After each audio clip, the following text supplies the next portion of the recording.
paz do Senhor, meus irmãos, nós estamos aqui para a gravação de mais uma videoaula do canal EBD em Estudo. Sou o professor Eduardo, estou aqui com o professor Isaías. Senhor, meus irmãos. E juntos nós vamos comentar a lição de adultos da CPAD. Nós estamos falando aqui da Assembleia de Deus, Congregação Boa Esperança, em Parnamirim, sob a direção do pastor Georgem.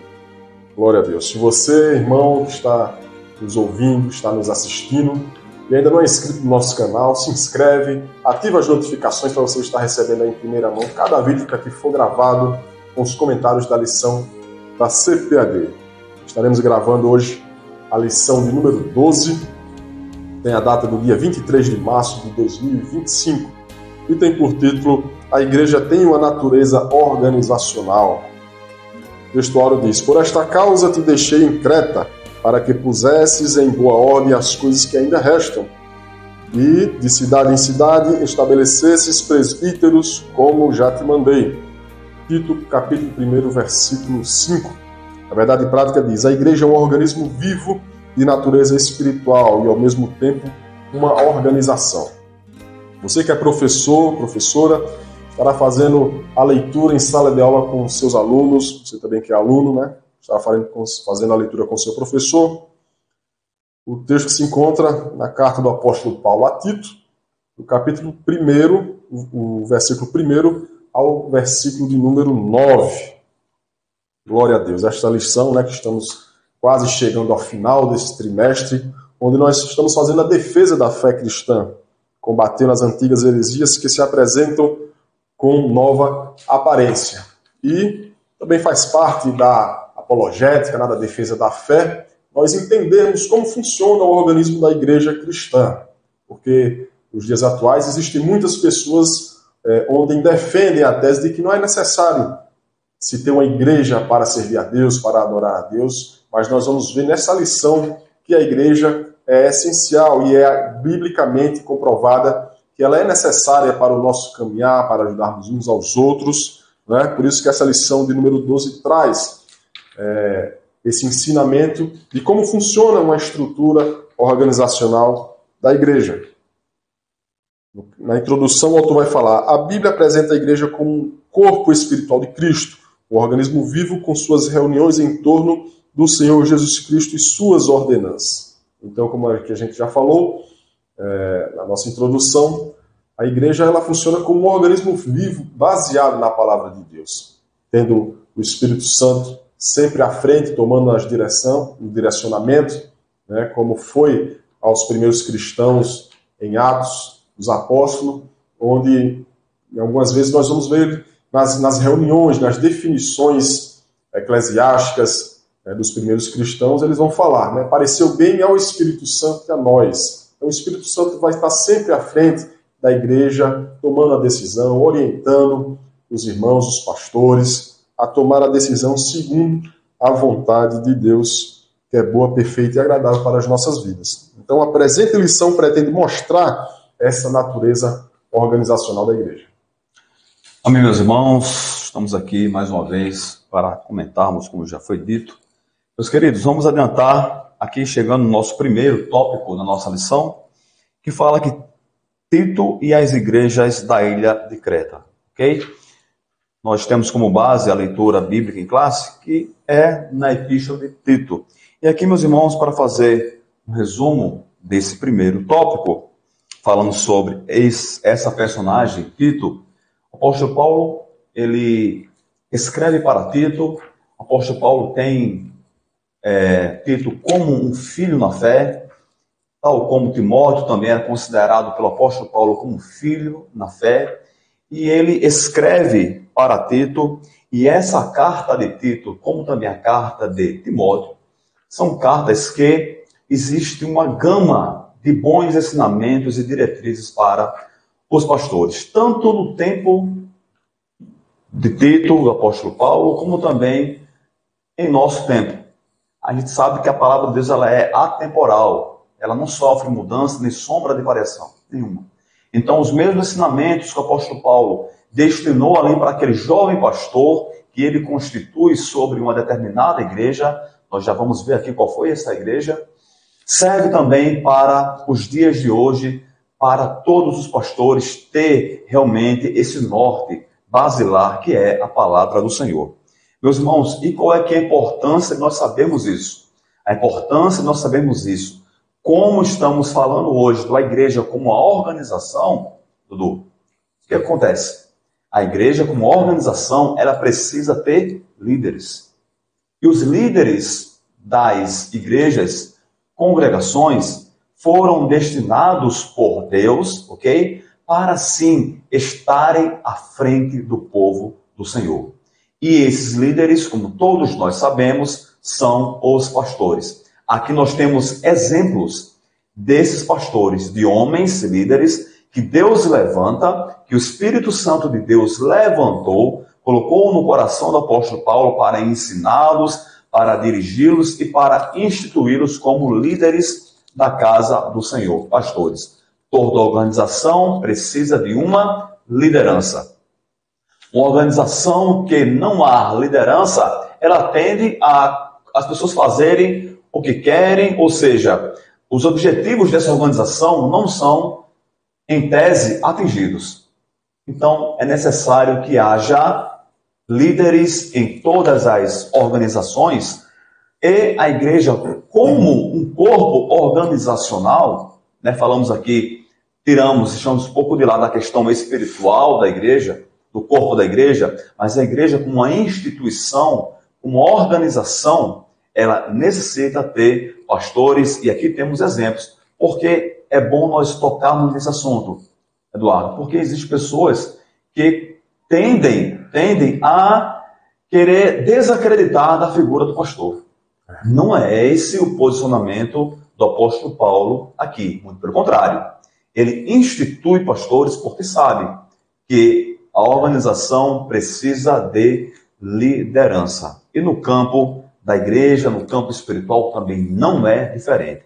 Pastores são os líderes da igreja e o apóstolo deixa isso muito bem claro. É verdade. O segundo subtópico vai falar o pastor de Creta. O versículo 5 do texto que será lido em sala de aula, fala: por esta causa te deixei em Creta, né, que também é o textual da nossa lição, para que pusesses em boa ordem as coisas que ainda restam, e de cidade em cidade estabelecesses presbíteros, como já te mandei. Então, Tito ele foi constituído pastor na ilha de Creta. Né? Creta era uma ilha, e nessa ilha haviam vários locais, algumas cidades, e ali foram instituída a igreja do Senhor. O apóstolo Paulo, em suas viagens missionárias, né, passou por várias cidades, por vários países, e ele passou por Creta na sua quarta viagem missionária. A quarta viagem missionária de Paulo, na verdade, é a viagem que ele foi como prisioneiro levado para Roma. Mas em todo o tempo, Paulo sempre pregava a palavra de Deus. E é um modelo que foi colocado no coração do apóstolo Paulo, pelo Senhor nosso Deus, de organizar as igrejas. Né? O apóstolo Paulo fazia suas viagens missionárias, juntava a sua comitiva, né? Às vezes Paulo e Silas, Paulo e Barnabé, e outros missionários também saíam pregando o evangelho de Jesus Cristo por onde passavam. E ali eles pregavam a palavra de Deus, passavam um tempo naquela localidade, instituíam um grupo local de novos cristãos, né? Definiam uma igreja, levantavam ali uma congregação, definiam um local de congregação, e assim, depois que estava tudo definido, eles partiam para outra localidade. E assim é o modelo missionário usado até os dias de hoje. Também pela nossa igreja, a Assembleia de Deus, por exemplo, é utilizado esse modelo que é bíblico, que está na palavra de Deus. O modelo que foi dado a Deus também ao apóstolo Paulo. E assim foi em Creta. Eles passaram por Creta, foi pregado o evangelho em Creta, e posteriormente, né, não se fala se foi nesse momento, mas que foi depois que Paulo passou por Creta, que foi instituído a Tito como pastor ali na ilha de Creta. Amém, meus irmãos. Agora vamos falar do nosso terceiro subtópico sobre essa ilha propriamente dita de Creta, ok? Aqui o nosso autor ele traz, em suma, em resumo, ok? O que estava acontecendo ali, baseado ainda no livro de Tito, ok? Meus queridos irmãos, o contexto de Creta espiritualmente era, e a igreja lá local já existia, era realmente muito ruim. Espiritualmente, a igreja estava num contexto ali circundada de situações que estavam atingindo o corpo da igreja. Ok? Aqui o nosso autor ele traz 2 versículos em Tito 1, 12 e 13, que diz assim. Preste bem atenção, veja como estava o quadro espiritual daquela igreja, porque era situada num contexto muito turbulento. Diz assim, um deles, seu próprio profeta, disse, os cretenses, aqueles que pertenciam lá à ilha de Creta, ok? Ora, já anexada por Roma, ok? Ao seu império, certo? São sempre mentirosos, bestas ruins, ventres preguiçosos. Então essa era a imagem das pessoas que ali habitavam naquela ilha e existia a igreja local naquele contexto. O 13 diz assim, este testemunho é verdadeiro, portanto, repreendo-os severamente, para que sejam sãos na fé. Então isso foi uma recomendação do apóstolo Paulo a Tito, o pastor dessa igreja. Tito ainda era um homem muito jovem, quando ele assume ali o pastorado daquela igreja, porém, Eduardo, nesse contexto muito difícil espiritual, cercado de situações que levavam, sim, a igreja a muita dissensão. Talvez o maior problema dos cretenses é que lá existia, dentro da igreja, inclusive, crentes judaizantes. E os crentes judaizantes, o que seria esse termo judaizante? Judaizante significa pessoas ainda ligadas muito à questão dos ritos da religião judaica, ok? Em que eles queriam trazer para dentro do contexto da igreja cristã ritos, situações da religião judaica que não fazia mais sentido existir dentro, não fazia em momento algum existir dentro do cristianismo. Esse era um dos problemas que existia ali. Porque, meus queridos, veja só, o que acontece, o maior problema da igreja é ter dentro dela pessoas que procuram divisões. Então isso também nós podemos trazer para os nossos dias. Nós temos que ser, dentro da nossa igreja local, agregadores para que o reino de Deus cresça a cada dia mais. E não divisores. Na igreja de Creta, existia dentro da igreja essas pessoas que não estavam ainda totalmente libertas de tradições religiosas meramente humanas, que não levava espiritualmente a igreja ao crescimento, muito pelo contrário, levava a igreja a uma grande divisão. O apóstolo Paulo manda que Tito, agora o pastor de lá, repreenda-os para que eles possam assim viver uma fé realmente sã, livre de qualquer turbulência meramente religiosa que não levava ao crescimento espiritual, ok? Então a repreensão era necessária e essa repreensão era realizada dentro da sã doutrina, dentro daquilo que o apóstolo Paulo, inspirado pelo Espírito Santo de Deus, já estava passando, ensinando em suas cartas aos novos pastores, Tito e mais posteriormente também a Timóteo. Então necessário era, naquele momento, que Tito se posicionasse como líder, como um homem de Deus, para que tirasse realmente essas situações que não faziam parte do crescimento da igreja. Muitas das vezes, para termos uma igreja saudável, é preciso perder. Mas em que sentido perder? É preciso perder pessoas que não queiram realmente ali agregar valor à caminhada da igreja ao reino de Deus.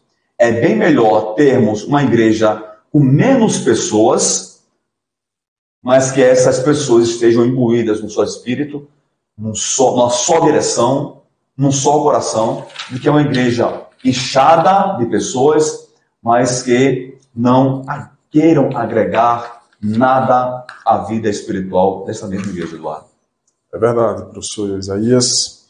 Tópico 2 fala a institucionalidade bíblica da igreja. E o primeiro subtópico, a instrução paulina.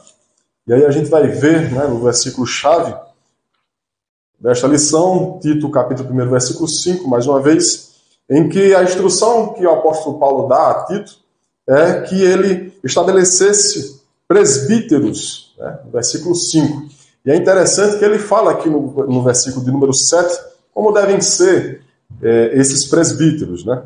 Ele vai dizer, porque convém que o bispo, né, bispo ou presbítero, seja irrepreensível como despenseiro da casa de Deus, não soberbo, nem iracundo, nem dado ao vinho, nem espancador, nem cobiçoso de torpe ganância, mas dado à hospitalidade, o amigo do bem, moderado, justo, santo, temperante, retendo firme a fiel palavra que é conforme a doutrina, para que seja poderoso tanto para demonstrar com a sã doutrina, como para convencer os contradizentes. Então, diante de todos os relatos, fatos, como a gente já falou aqui, o professor Isaías bem falou, sobre os problemas que estavam acontecendo nas igrejas na ilha de Creta, né? O apóstolo Paulo bem sabia da situação, de tudo que estava acontecendo, e orientou a Tito que ele fizesse essa designação, essa instituição de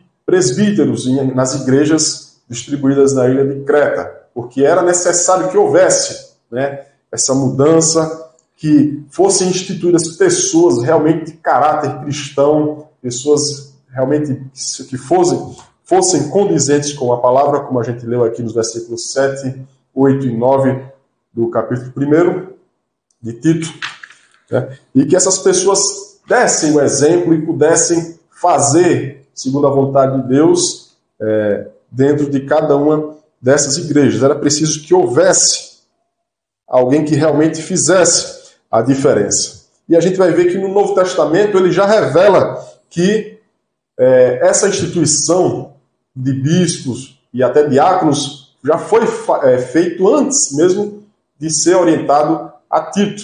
A gente vai ver lá em Filipenses, no capítulo 1, versículo 1, onde o apóstolo Paulo ele cita os bispos e diáconos, né? Ele, juntamente com Timóteo, dá essas orientações, escreve essa carta aos filipenses, os irmãos que estão ali na cidade de Filipos, e ele cita os bispos e diáconos que estão ali naquele lugar. Então, é uma organização que foi dada por Deus, uma organização que funcionava, que estava funcionando, né? Mas que era necessário ali na ilha de Creta que houvesse uma rigidez maior quanto ao cumprimento organizacional da igreja, porque não é somente chegar, implantar uma igreja, pregar o evangelho, não é somente isso, tem muitas outras coisas que devem ser levadas em conta. E uma dessas coisas é a questão cultural.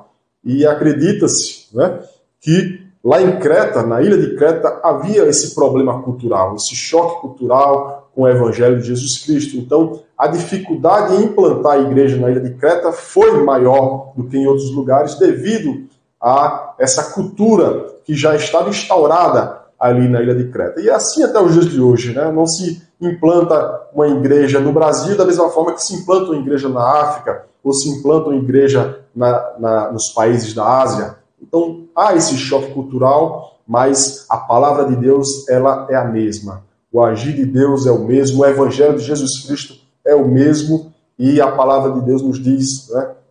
Nós cremos que a palavra de Deus, ela nos guia, é um manual que foi deixado para nós, inspirada pelo Espírito Santo, para que nós venhamos ser conforme a vontade de Deus aqui na terra. E ali, na ilha de Creta, como falamos, foi necessário que houvesse mais rigidez para que ela pudesse realmente seguir o padrão da sã doutrina. Glória a Deus, meus irmãos. Chegamos aqui no nosso segundo subtópico deste tópico 2, tão interessante, que estamos aqui discutindo com você, expondo para toda a nossa audiência. Meus irmãos, diz assim o nosso segundo subtópico: igreja como uma instituição. Aqui o nosso autor ele divide essa situação. Primeiramente, ele fala aqui que a igreja é um organismo vivo, que é o corpo místico de Cristo, ok? Jesus é a cabeça da igreja. Agora entenda esse corpo místico, entenda esse organismo de uma forma geral, ok? Livre de placas, livre de denominações, ok? O corpo de Cristo não é uma denominação, não é a Assembleia de Deus, não é qualquer outra denominação, não é isso. O corpo de Cristo é formado pelos todos os crentes da terra, não importando denominação, ok? E esse corpo, ele forma em sua totalidade esse organismo vivo que é realizado pela pessoa do Espírito Santo, é cuidado, é tratado pelo Espírito Santo para ser apresentado a Jesus naquele grande dia, quando o Senhor vir nas nuvens e a igreja ir ao encontro dele ali. Cristo, a cabeça desse organismo, o corpo, a totalidade de crentes que existe na terra. Mas o enfoque aqui não é essa questão do organismo espiritual da igreja, mas sim a igreja como uma instituição. E o nosso autor aqui, ele diz que o apóstolo Paulo tinha essa preocupação, Eduardo, de, ao longo do tempo, realmente institucionalizar, melhor dizendo, institucionalizar aquela organização como uma verdadeira, realmente, igreja na forma institucional, ok? Ter realmente uma organização que seja a base, que seja realmente ali a forma de viver naquela igreja, como uma organização. Veja que a preocupação do apóstolo Paulo aqui é realmente com essa questão organizacional, é realmente com essa questão de ter uma forma institucionalizada da igreja. E o nosso autor diz que isso aconteceu com o passar do tempo. Claro que com muitas dificuldades, Eduardo aqui já colocou que a questão de implantação de igrejas nos locais mais diferenciados realmente dá muito trabalho, porque cada local existe uma cultura diferente. Quanto mais no tempo do apóstolo Paulo, em que existia a cultura romana, existia a cultura grega, a questão realmente dessa mistura dessas duas culturas num só império e ali a igreja no meio. Então, para definir isso, para definir os caminhos da organização, a estrutura, como ela ia se dar em todo o seu contexto organizacional, realmente não era coisa fácil, ok? Mas o apóstolo Paulo, cheio do Espírito Santo de Deus, começou a realizar isso e nós temos hoje uma igreja realmente institucionalizada, uma igreja com toda uma organização, ok? Das mais diferentes possíveis, certo? Porque, voltamos a falar, organização é uma coisa da igreja, mas o corpo místico de Cristo é outra coisa completamente diferente, Eduardo. Amém. E para finalizar esse segundo tópico, o terceiro subtópico vai falar sobre a organização. E aí a gente vai ver que no Novo Testamento, o autor aqui vai falar de lampejos, né? Existem alguns trechos que a gente vai ver como a igreja verdadeiramente tinha uma organização, se organizava, né? O que é que ela fazia para manter esse padrão organizacional, e são padrões que são mantidos até os dias de hoje, né? A gente vai ver aqui que havia local e horário e ordem no culto, como é nos dias de hoje também. Então lá em 1 Coríntios, capítulo 14, versículo 26, vai dizer: que farei, pois, irmãos, quando vos ajuntais, ajuntar onde? Na igreja. Cada um de vós tem salmo, cântico, louvor, tem doutrina, tem revelação, tem língua, tem interpretação.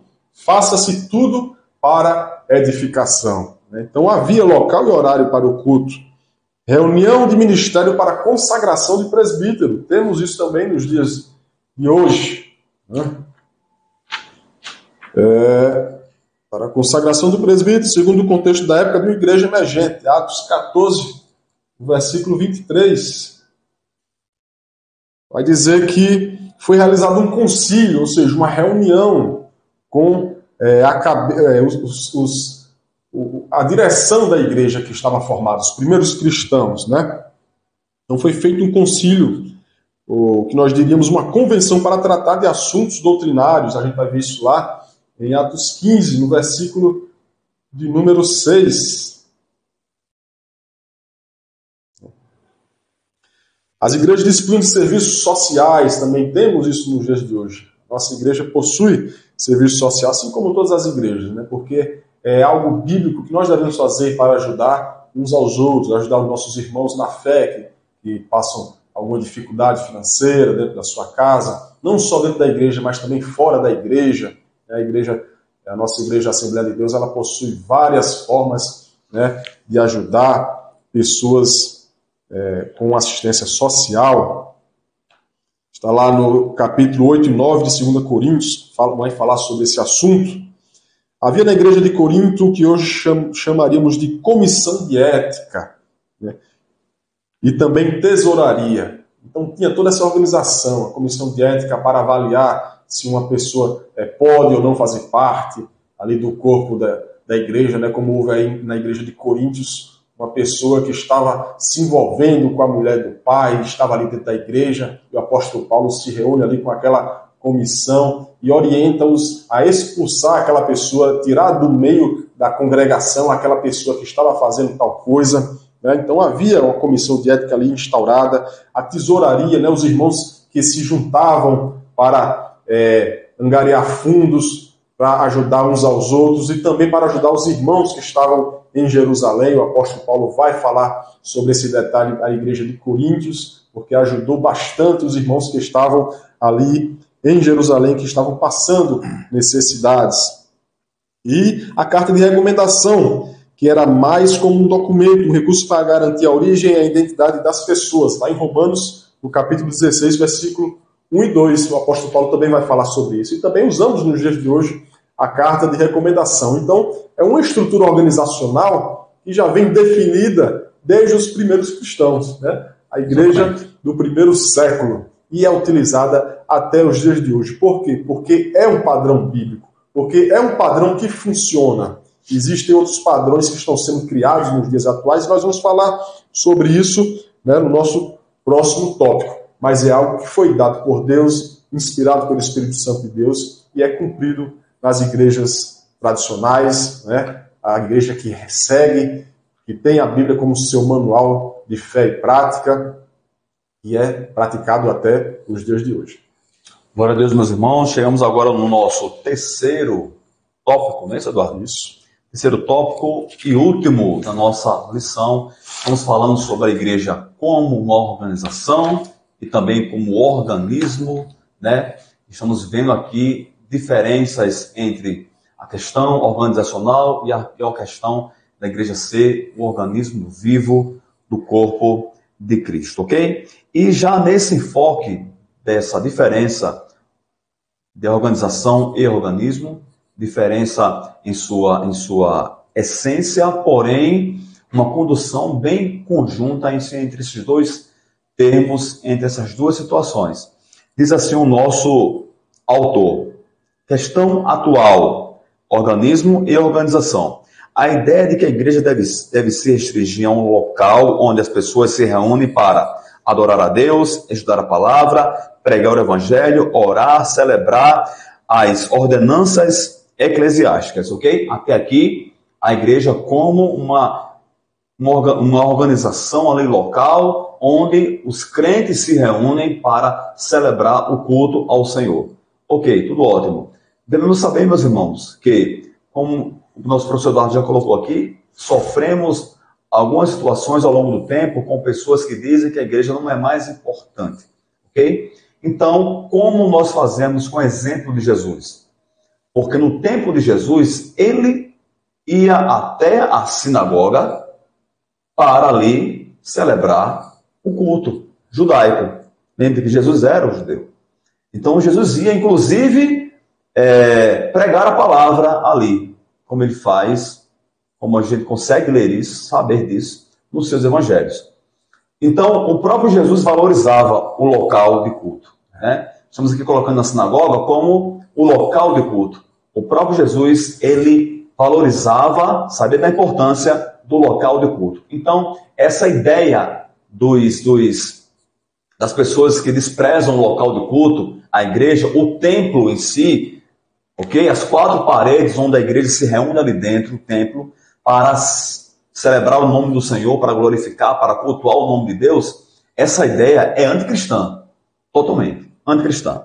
Prosseguindo, meus irmãos, vamos lá. O que alguns ainda não entenderam é que as atividades espirituais exigem uma organização, ok? Então o organismo está ali nas suas atividades espirituais, mas isso tudo precisa de uma organização, ok? Porque a igreja, ela é um fator social. A igreja está inserida no contexto social. A igreja precisa saber que, como toda e qualquer instituição social, ela tem que ter realmente uma organização. E a igreja séria cristã, ela não foge desse padrão, ok?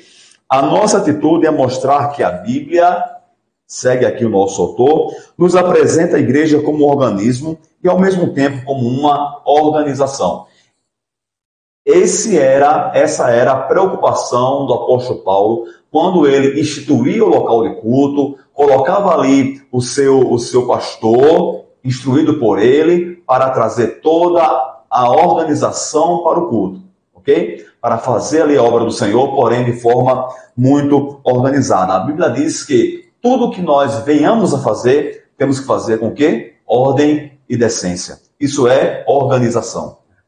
Faz parte de todo o contexto, tem que fazer parte de todo o contexto eclesiástico. Fala assim, continua o nosso autor. Mas nunca devemos nos esquecer que somos cidadãos de duas pátrias, a terrestre e a celestial, ok? Então nós somos crentes aqui na terra, estamos caminhando para as mansões celestiais, né? O Espírito Santo vem conduzindo a igreja nessa marcha em direção à Canaã celestial, porém nós estamos ainda nessa terra. E a igreja, como organização, ela tem que civilmente também, entre aspas, prestar conta às autoridades dessa terra. O próprio Jesus, como diz aqui o nosso autor, uma célebre frase, ele diz: dai a César o que é de César e a Deus o que é de Deus. Então, dar a César é cumprir realmente ali o que a sociedade exige de uma organização instituída. Certo? Porém, a igreja nunca pode perder o foco, nunca pode confundir, deixar que esse limite social venha ultrapassar o seu limite espiritual. Amém. A primazia da igreja é realmente a caminhada para as mansões celestiais. É instituída como organização, como um fator social, porém, ela é o organismo vivo de Cristo aqui na terra. Devemos cumprir, sim, as leis estatais, devemos cumprir, sim, aquilo que é exigido pela sociedade, desde que essa exigência não venha ferir as Sagradas Escrituras, que é a única regra de fé de todo e qualquer cristão, de toda e qualquer organização cristã aqui na terra, Eduardo. Glória a Deus, glória a Jesus. No segundo subtópico, do terceiro tópico, vai falar a experiência pentecostal, né? E aqui o autor vai citar que o movimento pentecostal moderno, que nós temos visto com mais frequência nos dias atuais, é que adota um padrão antidenominacionista, né? Que não aceita ou acha necessário que o cristão ele esteja dentro de uma igreja, dentro de uma denominação, né?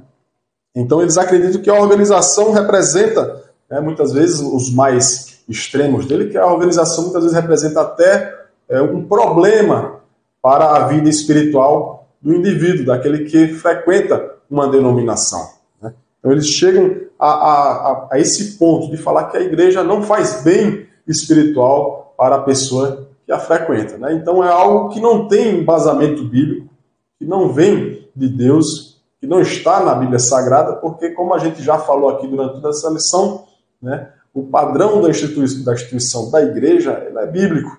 O próprio Jesus Cristo ele se reunia, como nosso professor Isaías falou, na sinagoga, pregava na sinagoga, se juntavam com seus discípulos ou outras pessoas dentro de casas, como a gente vai ver que ele fazia isso na casa de Zebedeu, né, na casa do próprio Pedro, na casa de João Marcos, que escreve o Evangelho de Marcos.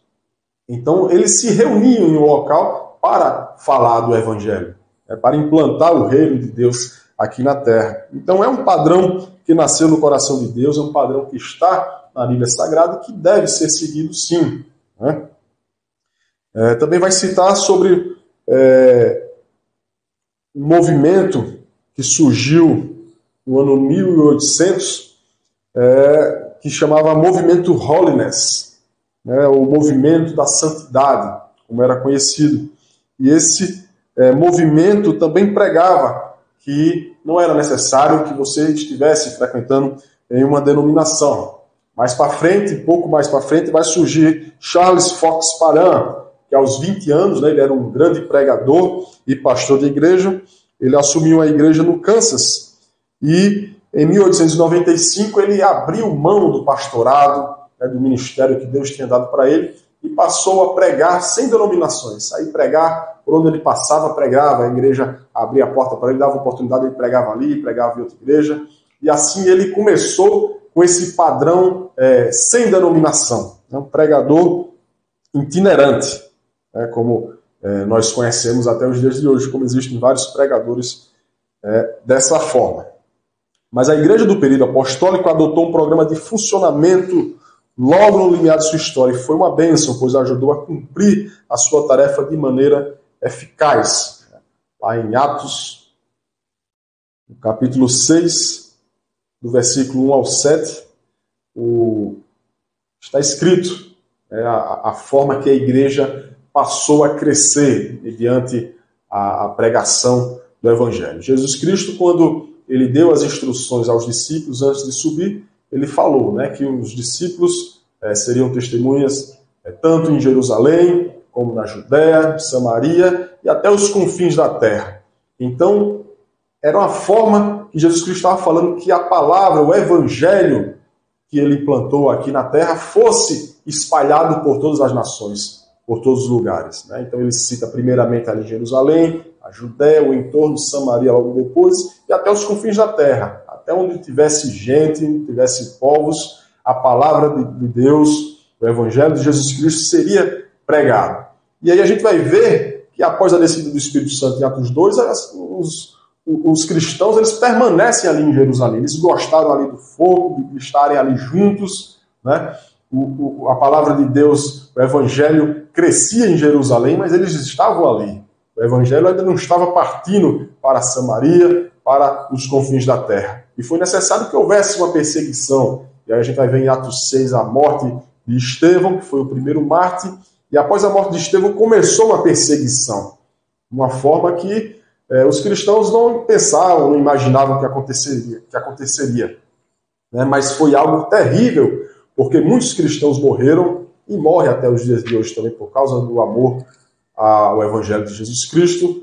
E através dessa perseguição, o Evangelho se espalhou por Samaria, pela Judéia, Samaria e até os confins da terra. E depois Jesus Cristo vai chamar a Paulo, como apóstolo também, para que ele viesse pregar o Evangelho aos gentios. E aí a gente vai ver o Evangelho ser disseminado mais e mais. E aí a gente vai ver grandes igrejas sendo instituídas, e igrejas que adotam esse padrão bíblico e começam a treinar pessoas na palavra de Deus, no Evangelho, para que elas pudessem ser enviadas como missionários. A gente vai ver aqui no versículo de número 5, versículo de número 3, e Atos capítulo 6, que vai falar: escolhei, pois, irmãos, dentre vós 7 varões de boa reputação, cheios do Espírito Santo e de sabedoria, aos quais constituamos sobre este importante negócio. Mas nós perseveraremos na oração e no ministério da palavra. Então aqui a gente já viu uma organização, aquelas pessoas que ficam admoestando dentro da igreja, ensinando a sã doutrina, e outras pessoas que foram treinadas para que pudessem levar a palavra de Deus. E o versículo 5 vai dizer: e este parecer comentou a toda a multidão, e elegeram Estevão, homem cheio de fé e do Espírito Santo, e Filipe, e Prócoro, e Nicanor, e Timão, e Párnemas, e Nicolau, prosélito de Antioquia, e os apresentaram ante os apóstolos, e estes orando lhes impuseram as mãos. E crescia a palavra de Deus em Jerusalém, se multiplicava muito o número dos discípulos e grande parte dos sacerdotes obedeciam à fé. Glória a Deus. Então, havia essa organização, havia separação hierárquica de quem faria a organização da igreja, de quem pregaria a palavra, de quem seriam enviados, né? E assim é o padrão que foi instituído por Deus e é cumprido por nós até o dia de hoje. Glória a Deus, meus irmãos. Temos agora o nosso terceiro e último subtópico, ok? Em que estamos vendo aí, tem um parâmetro, vendo aí no contexto da organização da nossa igreja. Aqui, meus irmãos, no nosso terceiro subtópico, vamos falar sobre a necessidade de organização já da igreja em nossos tempos aqui.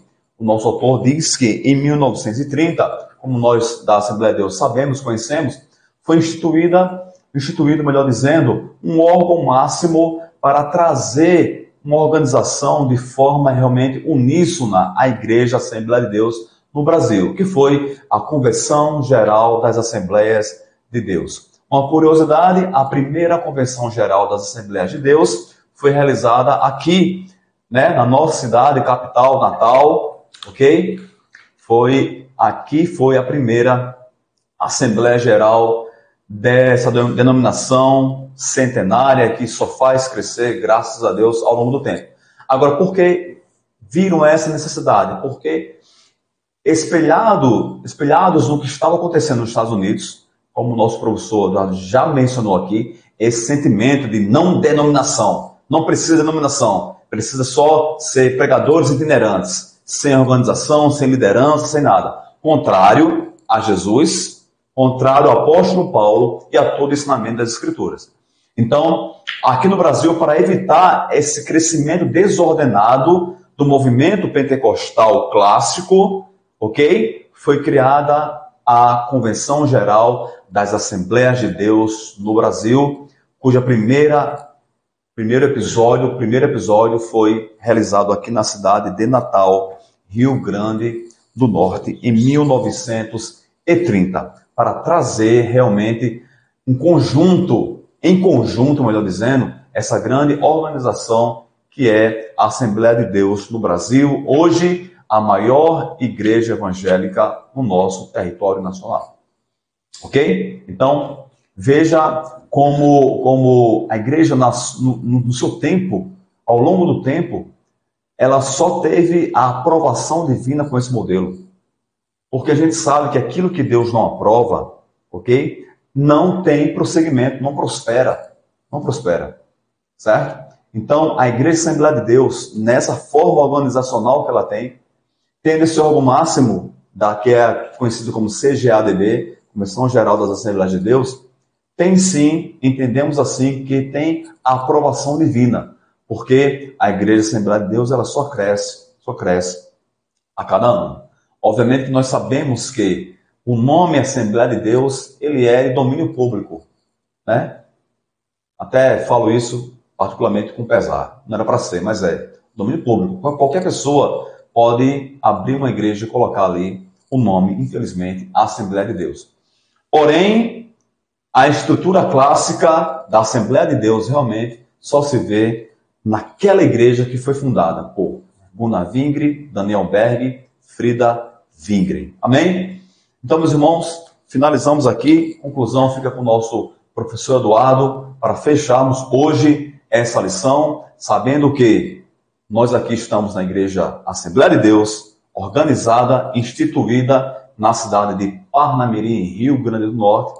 Temos aqui o nosso pastor Georgem Silva. Você é convidado para vir conhecer a Igreja Assembleia de Deus aqui em Parnamirim, uma igreja que preserva e que conserva ainda os costumes que foram instituídos por Deus há muito tempo atrás, Eduardo. Amém. Glória a Deus. Então, para concluir esta nossa lição de número 12, que fala sobre a organização da igreja, não é? O autor vai falar aqui que é importante entender que organização e organismo não são elementos excludentes de si mesmo. A organização é o padrão a ser cumprido, e o organismo é o que faz funcionar esse padrão de organização. E é um padrão que está aqui, ó, na Bíblia Sagrada, na Palavra de Deus. É por isso que hoje no Brasil a gente vê tantas igrejas abertas, né? Não só a Assembleia de Deus, como nosso professor Isaías falou, né? Assembleia de Deus que tem um domínio público aí a respeito do nome, e a gente vai ver a Assembleia de Deus de vários ministérios aí, que eu não vou citar aqui, né? Mas é um padrão que está na Bíblia Sagrada. Então, se uma pessoa levantada por Deus, pelo Espírito Santo, orientada a abrir uma denominação, a abrir uma igreja, ela vai ter todas as instruções aqui na Palavra de Deus. Então, se ela manejar bem a Palavra de Deus, se ela conhecer a Palavra de Deus, ela vai entender qual é o padrão organizacional que ela deve tomar, e assim ela vai poder abrir uma igreja e fazer segundo o padrão que foi instituído por Deus, né, que está na Bíblia Sagrada. Então, não é uma placa de igreja, como nosso professor Isaías falou. Não é somente a Assembleia de Deus. A gente citou a Assembleia de Deus aqui, a nossa igreja, né, que foi a Assembleia de Deus pioneira aqui com o Daniel Berg e o Navingre, como um exemplo, e é um grande exemplo para o nosso país, né, porque os missionários abriram essa igreja aqui, os missionários suecos, vieram aqui para o Brasil, ali em Belém do Pará, e ali começou esse grande ministério, essa grande obra, e rapidamente cresceu, saiu ali do estado do Pará e foi para outros estados, né, em 1930 já estava aqui, também no Rio Grande do Norte, e assim foi tomando conta de todo o país. É uma das maiores instituições evangélicas do país, do nosso Brasil. E é um grande exemplo para todos nós, porque é uma igreja que mantém vivo ainda esse padrão organizacional.